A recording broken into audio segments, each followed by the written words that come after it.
On BFM Uncensored this morning, we welcome Datuk Zaid Ibrahim, Parti KITA chairman, chief, in fact. Welcome to BFM Uncensored. Datuk, do clear the air for us. Reports are there statements, in fact, that you are dissolving Parti KITA. Is this the case or is it not the case? Otherwise, do clarify the issue for us.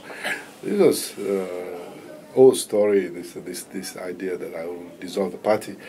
If you remember my statement, there were some groups within the party who wanted to take the party on a different route, on a different direction. It sounds very nefarious. Yes.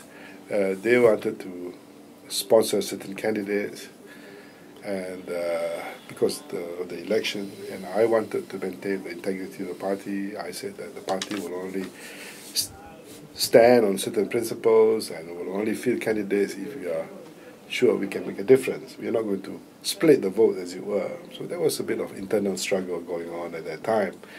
That was when I made the statement that I said, if you do not follow me, I will dissolve this party,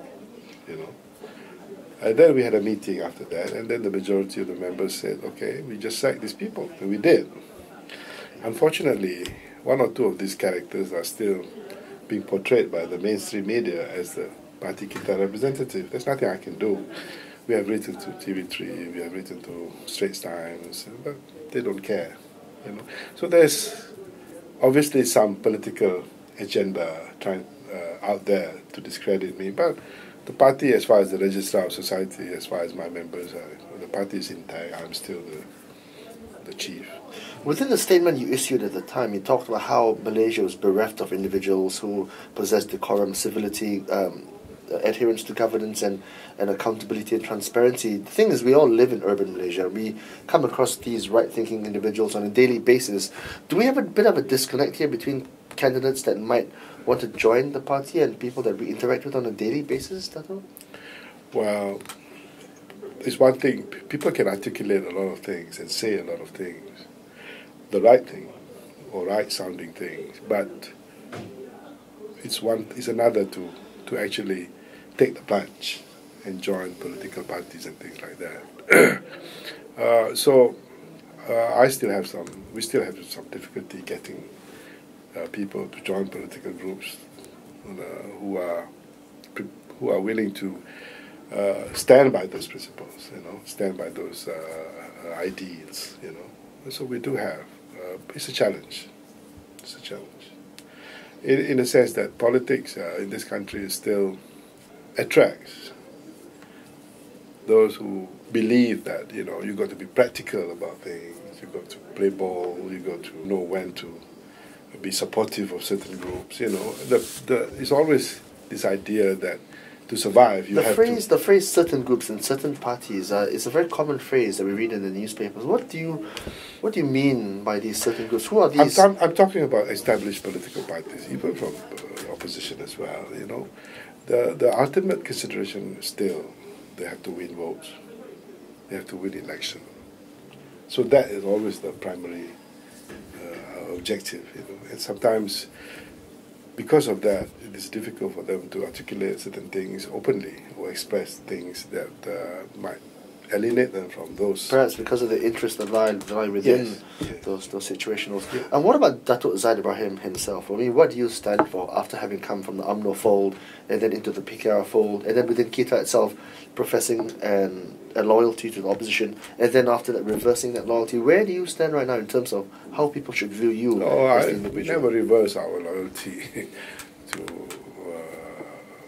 the opposition. We are opposition party, but because, as I said, some of those elements in my party that whom we got rid of, because of those few people who are seen to be supporting BN. Some people think that this party is supportive of Malaysia National, but we have always been consistent. We support issues.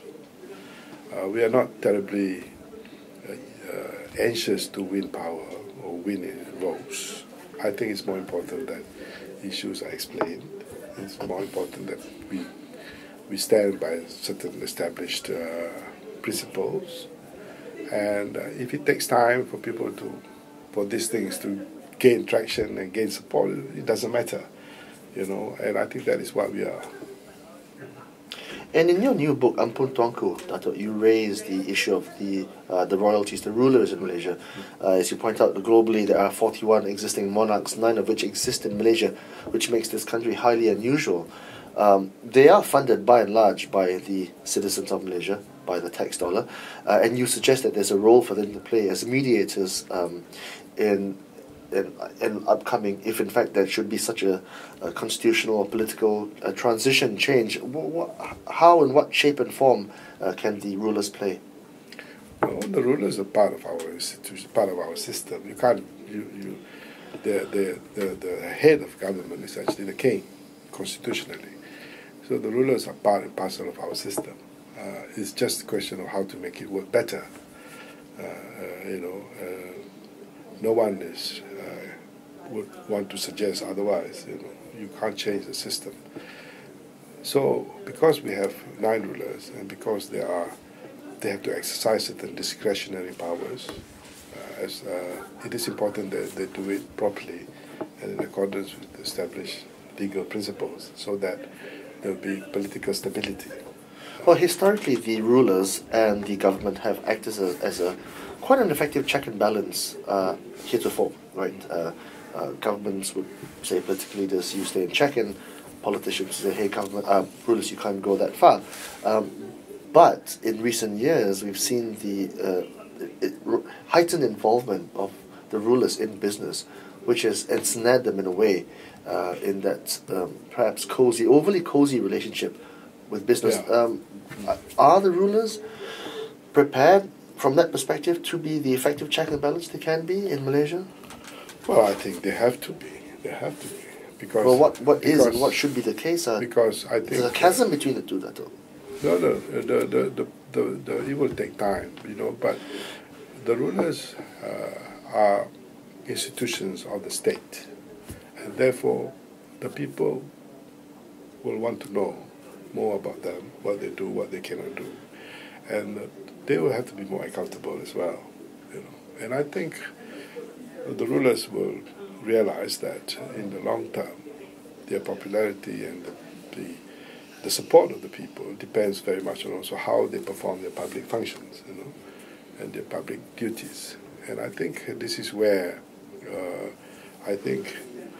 like getting themselves involved in business, for example, in an uncontrolled manner will be not good, because then it will give rise to conflicts, it give rise to conflict of interest, and I think that is not good. So I hope these things will change. In Ampun Tuanku, you suggest that the royal family of Johor is probably the wealthiest among the 9 families in Malaysia, probably followed closely behind by the Perak royal family, who are probably close to R1 billion in net worth. In writing this book, Ampun Tuanku, Dato', did you, I'm sure you must have conversed with certain members of the royal family. What was their feedback to your, some of your... No, some of the information that I derive from sources, from writing, other people's books, writings, and some other publicly available information, But as I said, the affairs of the rulers in this country are not transparent. It's very difficult to be sure. And it should be, for example, by way of comparison with the British royal family, whose accounts are publicly known. The world, the other kings and monarchs in other countries have to live by that rule of transparent and open scrutiny by the public. And I think the same should be in this country. But it will take time.